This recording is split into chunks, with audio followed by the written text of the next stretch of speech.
대표님, 맞춤형 화장품 시대가 과연 올까요? 한 10년 뒤는 봐야 되지 않을까? 근데 안 올 수도 있어. 안녕하세요, 뷰티한 박진호입니다. 대표님이 강연하시러 이제 코스맥스에 따라가게 됐는데요. 거기에 피부 타입에 맞게 즉석에서 화장품을 제조해주는 기계가 있더라고요. 아, 맞춤형 화장품의 시대가 드디어 오나? 라고 생각이 들었는데요. 대표님 생각은 어떠세요? 그 얘기를 10년 동안 들으면은 지겨워요, 그냥. 또야? 당연히 그들이 만드는 그 기술력과 노고에 대해서는 너무나 인정한 부분들이 있지만 이 기술의 발달과 기술의 도입 시점은 달라요. 근데 기술의 도입이 지금 안 되는 거죠. 결국은 이 맞춤형 화장품이라는 것 자체는 통합과 규격화가 굉장히 중요한데 이런 1차적인 부분들이 안 되다 보니까 상용화가 안 되는 상황이고, 그렇다 보니까 사람들이 쓰지 못하는 상황들이라고 저는 생각하고 있습니다. 어떤 부분에서의 통합이 필요하다고 생각하시는 걸까요? 예를 들면은 이 맞춤형 화장품에 대한 기준, 그런 것들이 당연히 국가적으로 국가 자격증을 만드는 부분들도 분명 있지만 이런 것들이 소비자 입장에 상용화가 됐을까? 그게 아니라 생각이 들거든요. 통합과 규격화가 그러면 법적인 규격화 혹은 기준을 내세울 그 기업이 필요하다는 이야기일까요? 지금 전반적인 산업을 봤었을 때 초개인화로 가고 맞춤형으로 가는 건 맞아요. 그렇지만 이 산업별로 단계별 속도가 있다는 것들을 명심을 해야 되는 것 같아요. 혹시 마이데이터라고 얘기 들어본 적 있어요? 마이데이터라고 하면 이제 정부에서 가지고 있는 데이터를 얘기를 하는 거고, 금융과 그리고 의료, 통신, 이 세 가지의 데이터가 있어요. 그래서 실질적으로 화장품부터 이게 빠르게 될 수 있을 거라고 사람들은 생각을 하지만 정부에서 어떤 데이터를 민간한테 풀어주는지가 되게 중요하거든요. 그래서 나영씨 지금 카톡 들어가 보면은 나영씨의 신용 정보나 이런 금융에 대한 정보를 확인할 수가 있고 그걸 업그레이드 시킬 수가 있어요. 그게 자체는 금융 쪽은 지금 초개인화가 시작됐거든요. 맞춤형이 시작이 된 거예요. 그리고 내년에는 아마도 디지털 치료제라서 의료가 풀릴 건데, 하지만 화장품은 잘 모르겠다.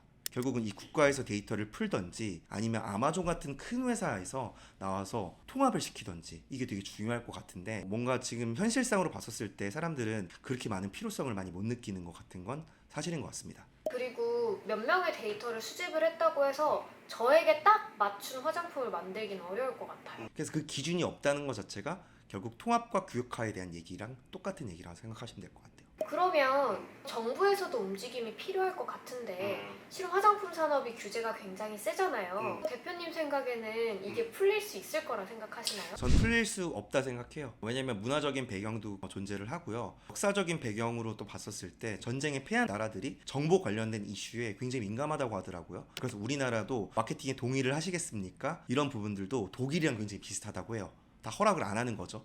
그러면 정보 자체가 취합이 안 되고 맞춤형으로 갈 수가 없는 거라고 생각이 사실 들어요. 그래서 우리가 봐야 될 부분들 자체가 단순히 맞춤형 화장품을 얘기를 하는 것들이 아니라 전반적으로 이 초개인화 관련돼서 생각을 한번 해보게 된다면 좀 더 뾰족하게 접근할 수 있지 않을까, 이렇게 생각이 들었습니다. 기술과 상업화, 상용화는 다르다고 얘기를 하셨는데 콘센트로 비유한 얘기가 기억이 나요. 좀 더 자세하게 얘기해 주실 수 있나요? 지금 뭐 사람들은 얘기할 거예요. 뭔가 데이터가 중요하다, 기술이 중요하다. 둘 다 아닙니다. 너무나 강력한 기술들 다 갖고 있는 건 맞는 것 같아요. 그렇지만 지금 어떤 상황이냐면은, 예를 들면은 앞에 뭐 이 마이크가 있는데 마이크에 220V가 호환이 안 돼요. 약간 그 느낌이거든요. 마이크는 되게 많은데 너무 기술도 좋고 데이터도 많아. 그렇지만 여러 가지 기계들하고 호환이 안 되는 거죠. 그래서 통합과 규격화가 그래서 중요하다고 얘기를 말씀드릴 수 있을 것 같아요. 그럼 대표님이 보시는 맞춤형 화장품의 한계와 또 미래에 대한 생각 정리해서 공유해 주세요. 이 상용화 자체는 결국은 이 맞춤형 화장품이라는 자체는 사람을 위해서 하는 거고 결국 개인화를 위해서 하는 거잖아요. 그렇지만 너무 기술적인 부분들을 위주로 많이 다뤘던 것 같아요. 그래서 이런 컬러도 만들 수 있고 이런 향도 만들 수 있다, 약간 이거에 되게 국한된 부분들이 사실 있는데, 사실 맞춤형이라고 해서 지금 아예 없는 건 아니에요. 저는 그 카카오 선물하기도 각인 서비스가 있잖아요. 그것도 맞춤형이라고 생각이 사실 드는데, 결국은 이 소비라는 것 자체가 기술적인 측면도 분명히 있고 이런 감성적인 측면도 분명히 있는데, 이 두 가지를 어떻게 고려를 하느냐, 이 문제가 되게 중요한 사항인 것 같아요. 너무 기술적인 부분에 너무 꽂혀있다. 지금은 소비자 입장에서 감성적인 부분도 케어를 해야 된다, 이렇게 말씀드릴 수 있을 것 같아요. 기술을 넘어선 감성 소구. 그쵸?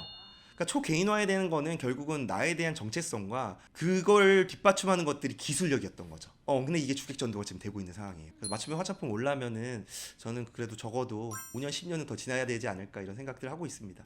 감이 안 보여요. 맞춤형 화장품 시장에 대한 대표님의 생각 나눠주셔서 감사합니다. 감사합니다.